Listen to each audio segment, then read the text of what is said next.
Então, queridos, estamos de volta aqui com o 9º ano, dando continuidade aqui à nossa história, né, da bipolarização, da unipolarização e da apolaridade do mundo. Com o fim da Guerra Fria, após a unificação mundial dos polos, o poder estabelecido aos Estados Unidos como superpotência, de acordo com as perspectivas hegemônicas, teriam agora uma nova realidade constituída por um mundo unipolar. A supremacia norte-americana não poderia ser contestada sob o ponto de vista militar nem sob econômico, pois não havia, no momento, nenhum país com tamanho poder para contestar os Estados Unidos. O fim da União Soviética em 1991 representou, portanto, o fim da bipolarização baseada na ideologia do poder bélico, dando início a uma disputa baseada unicamente no poder militar. A Rússia, herdeira de um arsenal militar da União Soviética, não teria condições de polarizar com os Estados Unidos, tanto na área militar quanto nas áreas econômicas. No entanto, quando pensamos na unipolaridade, pensamos na força militar como principal argumento.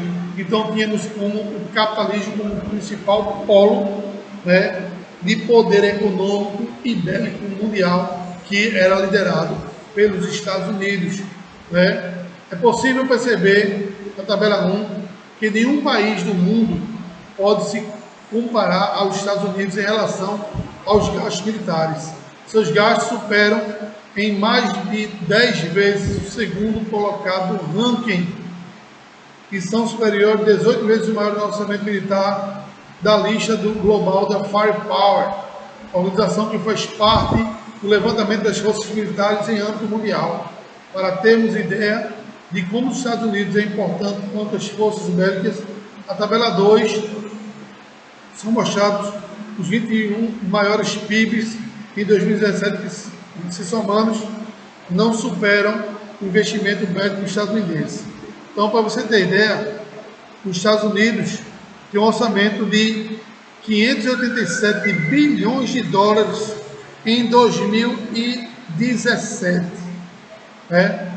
E aí, consequentemente, se você somar, né, o PIB de todos os países do mundo em 2017, não superou, né, o que os Estados Unidos gastou em 2017 só no poderio militar.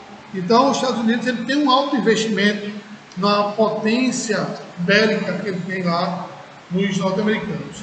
Então, nenhum país por aí afora tenta entrar em conflito com os norte-americanos justamente por conta dessa questão ligada a esse poderio bélico norte-americano, né? Porque eles têm o poder de destruir o mundo de uma hora para outra se eles quiserem, né? Então, a grande ameaça mundial hoje, em termos de conflitos, é o norte-americano. Então, já tem um ditado: se você não pode com ele, junte-se a ele. E a melhor coisa que a gente deve fazer, nossos governantes fazer, é justamente não tentar bater de frente com os Estados Unidos, porque se houver um conflito, nós estamos ferrados. Né? O Brasil praticamente, ele no ranking aí, veja a discrepância, enquanto o orçamento em bilhões de dólares nos Estados Unidos, no poderio bélico, é de 587 bilhões, o Brasil ele tem um orçamento de 24,5 bilhões apenas. Né?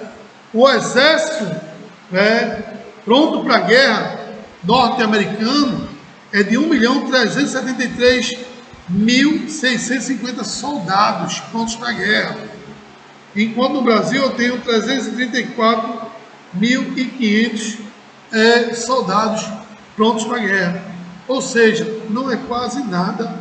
Os Estados Unidos têm praticamente 1 milhão de soldados a mais que o Brasil, em termos, se a gente fosse guerrear com ele com infantaria, né? Estávamos simplesmente ferrados, porque a gente não ia conseguir de jeito nenhum ganhar para os Estados Unidos. Então, o melhor que a gente tem que fazer é juntar-se a ele para o quê?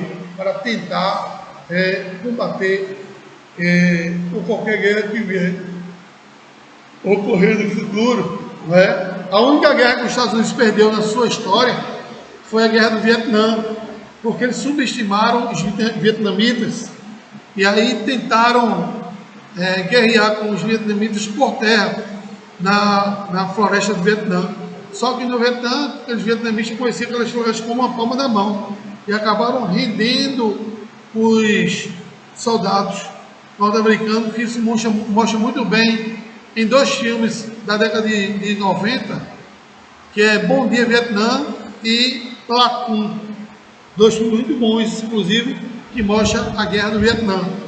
Se tiverem vontade de ver em casa, veja que é excelente. Apesar das evidências que fundamentaram a argumentação em prol da soberania norte-americana, é perceptível a presença de outros polos de poder tão influentes quanto os Estados Unidos. A Europa e o Japão, essa distribuição de poder proporciona um modelo econômico mais panorâmico e viável, intitulado Teoria da Multipolaridade. Tal modelo considera o fato econômico como aquele que pode definir os polos de poder da nova ordem mundial. O contexto é do começo da década de 90, quando a Alemanha, grande locomotiva europeia, acabava de se reunificar em 1991. A União Europeia se consolidou em 92. Naquele momento, segunda grande potência econômica do mundo já era o Japão. Estas eram, naquele momento, as três grandes potências econômicas do mundo, que estavam divididas numa tríade, onde cada uma delas influenciava a região geopolítica e tinha grande preocupação econômica mundial. Ou seja, Alemanha, Estados Unidos e Japão era a grande potência econômica, eram as grandes potências econômicas do mundo. A partir da segunda metade da década de 90, vimos surgir a China como grande agente econômico mundial, dividindo com o Japão a hegemonia da Ásia. A multipolaridade faz desses países concorrentes entre si no mercado mundial, mas também aliados na agenda política internacional e na Organização Mundial do Comércio, OMC.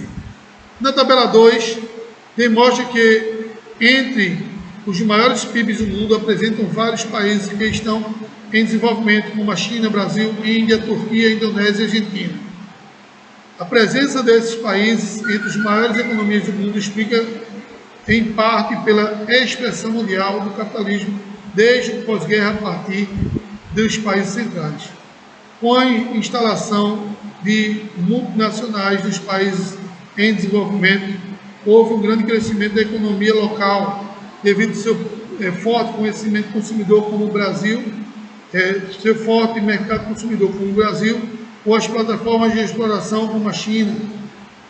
Fica evidente, neste caso, que quem controla a riqueza nestes países são os interesses mais grandes corporações cedidas aos países do Norte. O predomínio dos países europeus entre os maiores PIBs são Alemanha, França, Reino Unido, Itália, Espanha, Holanda e Suíça. A presença de dois países da América do Norte, Estados Unidos e Canadá, e do Japão, reforçam a ideia da multipolaridade. Então, essa multipolaridade está relacionada justamente aos países que têm um processo de desenvolvimento muito forte com relação ao seu PIB. E aí entra Estados Unidos, China, Japão, Europa, Reino Unido, França, que França, Reino Unido e Alemanha fazem parte da Europa, 2 da América e 1 do Japão. Além de ainda temos ali a Itália, bem próximo à Índia, e aí vemos o Brasil. Com essa nova crise que nós temos sanitária mundial, essa configuração dessa tabela pode mudar, futuramente, eu tenho quase certeza que quando acabar essa crise sanitária, com esse problema desse Covid-19 aí, vão se fazer uma nova revisão dessa tabela aí, né, e consequentemente muitos países aí vão mudar de posição. O Brasil, eu acredito que em vez de cair, ele vai dar uma subidinha aí, viu? Porque o Brasil está fortalecendo a sua economia de certo modo, porque o PIB está movimentando de certa forma, apesar da crise, porque o Brasil acabou influenciando esse crescimento da movimentação econômica com auxílio emergencial. E não são todos os países do mundo que estão dando esse auxílio emergencial para que a economia movimente-se. O grande problema hoje é que as pessoas estão recebendo auxílio emergencial, mas não estão tendo como gastar, por conta justamente desse lockdown que alguns governadores irresponsáveis estão fazendo nos estados aí, e aí, consequentemente, acaba dificultando o desenvolvimento da economia do país. Se começasse a abrir essas lojas, e colocasse como serviço, porque todo serviço é essencial. Todo mundo precisa trabalhar para conseguir dinheiro para botar comida em casa. E aí coloca como serviço não essencial. Como é que coloca um mercadinho de bairro, uma venda, e o cara precisa de dinheiro para sustentar a família, um ambulante, uma feira como não essencial, e coloca uma loja de automóveis como serviço essencial. Tem alguma coisa errada aí, não tem? Tem, eu vou dizer o que é.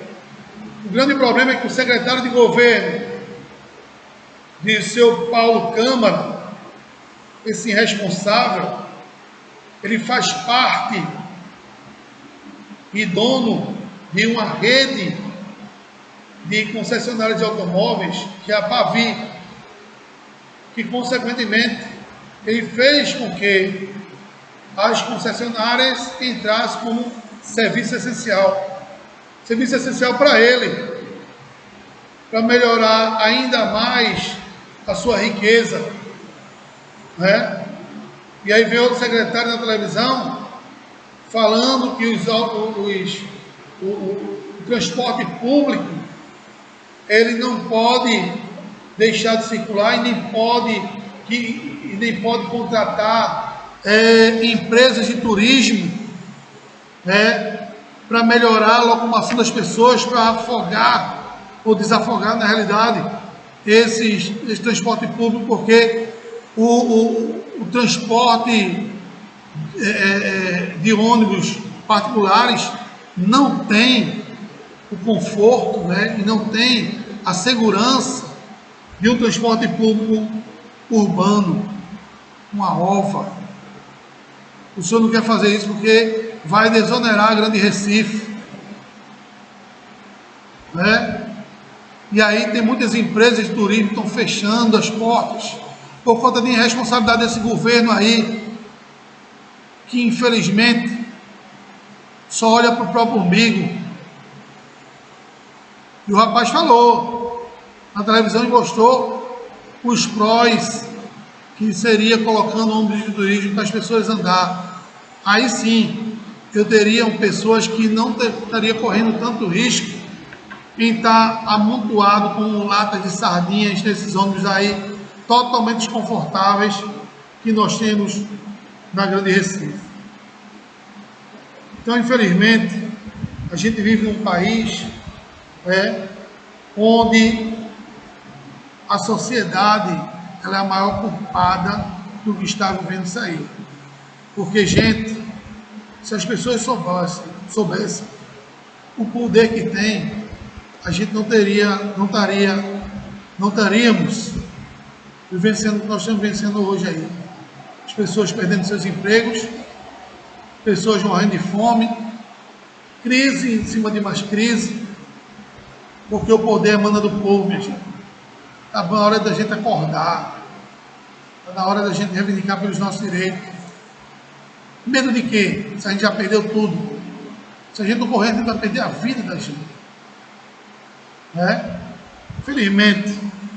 E aí, consequentemente, a gente tem a situação que temos hoje. E aí eu tenho uma lista aí das grandes multinacionais que fazem com que o PIB dos países acabam crescendo, porque existe uma diferença entre o PIB e o PNB. PIB é Produto Interno Bruto. É toda a mercadoria que circula dentro do nosso país, inclusive a movimentação das nossas multinacionais também. Já o PNB é Produto Nacional Bruto, que aí ele só calcula o que foi circulado dentro do nosso país pelas empresas nacionais. Não é? E aí eu vou ter o quê? As 31 maiores empresas do mundo. Eu tenho o Walmart, que é uma empresa norte-americana, ExxonMobil norte-americana, a Google norte-americana, Microsoft americana. Aí só depois que vai aparecer uma empresa chinesa, que é a PetroChina Company, que é uma empresa de petróleo. Né? Aí depois voltando para os Estados Unidos, Johnson Johnson. Né? Aí depois vem a Novartis, na Suíça, China Mobile, na China, Apple norte-americana, General Electric norte-americana, Nestlé da Suíça, Toyota Motor, Japão, Hoffmann Rock na Suíça, Facebook norte-americano, Procter & Gamble norte-americano, Pfizer norte-americano. Veja a quantidade de empresas multinacionais norte-americanas que eu tenho nessa listagem, de 31 empresas, né? A Limba Group, China, Verizon Communications, americana, Chevron, Estados Unidos, a Westbush, Bélgica, Royal Dutch Shell, Países Baixos, Samsung, Coreia do Norte, Oakland Corporation, norte-americana, Walt Disney, Estados Unidos, norte-americana, Tencent, China, Coca-Cola, norte-americana, Amazon, norte-americana, AT&T, norte-americana, Mac, Alemanha, IBM, norte-americana e The Home Depot, norte-americana. Vejam aí que existem dentro dessas empresas norte-americanas algumas que eram consideradas fazer parte das certas mães, que eram empresas de grande potências em termos de extração de petróleo até a década de 60. Né? Ele tinha um monopólio do petróleo naquela época, que era a ExxonMobil, né? A Shell, deixa eu ver outra aqui, a Chevron, né? Eram empresas que movimentavam o petróleo do mundo na época, né? E aí, consequentemente, elas acabaram difundindo e começaram a correr por si próprios, que hoje ainda dominam o petróleo mundial. E aí, infelizmente, no Brasil, a gente hoje paga um petróleo extremamente caro. Por quê? Porque a Petrobras é uma empresa que monopoliza o petróleo brasileiro. Mas que a Petrobras não é uma empresa genuinamente brasileira, não. O Brasil tem 51% das ações da Petrobras. Ela é a sócia majoritária. Os outros países que detêm também ações da Petrobras são países que fazem parte, inclusive, da antiga Sete Irmãs, também países do Oriente Médio, e aí, consequentemente, eles não querem colocar aqui empresas que vá concorrer com elas, porque a Petrobras gera um lucro muito grande com essas empresas aí por conta do preço do petróleo que é oferecido às refinarias aqui, muito caro, e aí, consequentemente, quem paga o pato final somos nós. Então, a lista das maiores empresas do mundo revela a importância de países em desenvolvimento na sustentação da economia global. Na atualidade, como a China, Índia, Brasil, Rússia e África do Sul, que compõem a BRICS, que é um bloco econômico dos países emergentes do mundo, a China desponta como a grande potência econômica desde os anos 1990, com um crescimento anual de média de 10%. É o segundo país com mais empresas no ranking global. com um total de 37, seguido pela Índia, 14, o Brasil com 6 e a Rússia com 5, mostrando a força do BRICS, constituindo parte para a pulverização do poder econômico ao longo dos últimos 15 anos. A apolaridade, né, é uma das ideias mais recentes surgidas a partir do contexto dos anos 2000 até a atualidade. No começo da década de 2000, a hegemonia americana foi contestada por organizações terroristas como a Al-Qaeda de Bin Laden, tendo como seu símbolo máximo a derrubada das Torres Gêmeas no coração de Nova York em 2001. A China atingiu no final da década de 2000 o segundo lugar no PIB mundial e até 2030 vai se tornar a maior potência econômica do mundo e com a força militar equivalente dos Estados Unidos, justamente porque a China ela joga baixo, né? Você vê aí o que ela fez com o mundo, né? Com a criação desse vírus, que não tem quem me entenda a cabeça que foi um vírus criado em laboratório, fazendo com que a China passasse a aquecer ainda mais sua economia através de produção de máscaras e exportação de respiradores também, e também de vacinas, que infelizmente faz com que a China cresça cada vez mais. Então ela fez uma estratégia que infelizmente para ela deu certo. Matou milhares de pessoas, além disso, dizimou grande quantidade de idosos, né? Isso, de certa forma, melhora a economia de países, né? Não queria de forma alguma que os idosos morressem, mas hoje em dia, infelizmente, quem fala mais alto é o dinheiro. O idoso, na realidade, para um país, ele não gera lucro, ele gera despesa.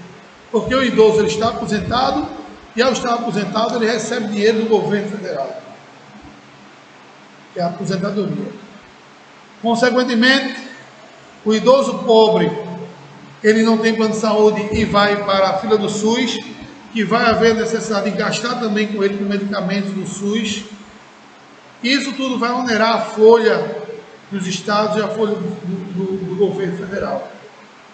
Então, de certa forma, isso também foi criado para diminuir a quantidade de idosos que nós temos no mundo. Se falava antes dessa pandemia de uma reforma previdenciária para alongar mais o processo de aposentadoria, porque futuramente ia faltar dinheiro para pagar os aposentados, porque as pessoas estão se aposentando mais rapidamente. E aí o que acontece? Essa pandemia veio e dizimou boa parte dos aposentados que nós temos no Brasil. Alguns governadores estão rindo aí, porque tem que pagar a aposentadoria do seu estado, né? E aí, gente, foi uma questão capitalista totalmente sarcástica, que infelizmente essa é a realidade do capitalismo mundial. O capitalismo, ele não quer saber, ele não tem uma visão conjunta. É a diferença do socialismo. O socialismo real, o socialismo de Karl Marx e de Engels, ele tinha uma visão conjunta da sociedade, né? Onde todo mundo enricava junto, onde todo mundo crescia junto. No capitalismo, não. No capitalismo, as pessoas não se preocupam no conjunto, se preocupam em si próprio. Numa empresa, quem cresce é o dono, né? O trabalhador assalariado, ele não enriquece, ele sobrevive numa empresa, né? Ele sobrevive numa empresa. É claro que indústrias, ele dá oportunidade de crescimento ao trabalhador, mas isso tem que ter competência. E quem dá oportunidade de crescimento ao trabalhador são indústrias multinacionais, né? Indústrias nacionais ou empresas de pequeno porte, lojas, etc. Você, no máximo, chega a uma gerência, né, que você melhora um pouquinho a sua situação econômica. Professor, por exemplo, é pior das classes trabalhadoras do mundo. Por quê? Porque o professor, ele começa como professor, ganhando salário de professor, e morre como professor. Ele jamais vai crescer em uma escola, a não ser que ele aumente sua carga horária. Não é? Então, é difícil. É por isso que muitos professores perdem a vontade de ensinar, saem do ramo, muitos vão para o comércio, muitos vão para a indústria, porque na indústria tem oportunidade de crescimento. Ele começa como serviços gerais, e depois vai para o operador de máquina, depois e tal, e vai crescendo dentro da empresa, até ele galgar um cargo de excelência na empresa. Claro que ele também tem que se capacitar com o crescimento, né? Diferentemente de uma escola, o professor começa como professor e vai a vida toda, só aumenta o salário se aumentar a carga horária dele. Se não aumentar, ele vai ficar aquilo ali. Eu conheço professores que trabalham em escola, que estão desde quando se formaram até agora, recebendo um salário que aumenta de acordo com o aumento da convenção, né, sindical, e que vão sobrevivendo aquilo ali o resto da vida, e não falta pouco para se aposentar. Então não tem uma visão e se acomodou naquilo ali que faz. Infelizmente é assim que acontece no Brasil. Então, qual o papel dos países periféricos do mundo? O papel dos países periféricos é o quê? É absorver as multinacionais. Quando eu falo países periféricos, são aqueles países que estão em subdesenvolvimento ou países envolvidos, né? São países que têm um IDH abaixo da média, IDH médio ou baixo, né? Que absorvem as multinacionais. Porque as multinacionais procuram se instalar em países periféricos.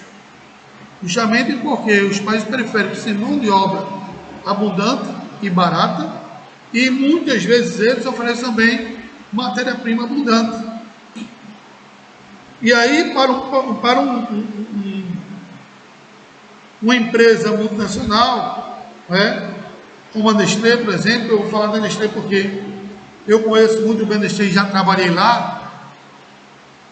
Se a Nestlé, por exemplo, fosse se instalar na Suíça, que é o país de origem dela, ela iria pagar salários altíssimos a um trabalhador para ser promotor de vendas e fazer reposição no supermercado. Iria pagar salários altíssimos para trazer matéria-prima de outros países, pagar custos altíssimos, e aí, consequentemente, o lucro ia ser irrisório para eles. Então, o que a Nestlé e grandes multinacionais fizeram? Vamos nos instalar em países pobres, ou subdesenvolvidos, ou em desenvolvimento, para que a partir daí nós possamos, oferecer para eles salários bons que condiz com a realidade dos seus países, né? Supera até a realidade do país, porque eu, por exemplo, na época que eu trabalhei na Nestlé, foi o meu primeiro emprego na vida, diga-se de passagem.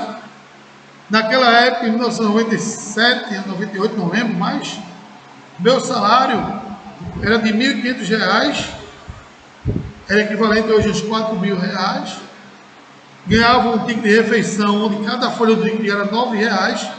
Eu almoçava todo dia no shopping em Recife, eu trabalhava naquele hiper ali ao lado do shopping, e trabalhava com a Kombi da Nestlé, ia para casa e voltava todos os dias. Ele pagava ajuda de custo para botar o combustível na Kombi e ainda me dava vale transporte, se necessidade, porque eu já trabalhava com a Kombi já. E aí eu vendia o vale transporte e pegava mais dinheiro ainda. No Natal a gente ganhava uma bolsa térmica com todos os produtos da Nestlé, então era uma empresa, a gente ganhava plano de saúde também, que era da Admed na época.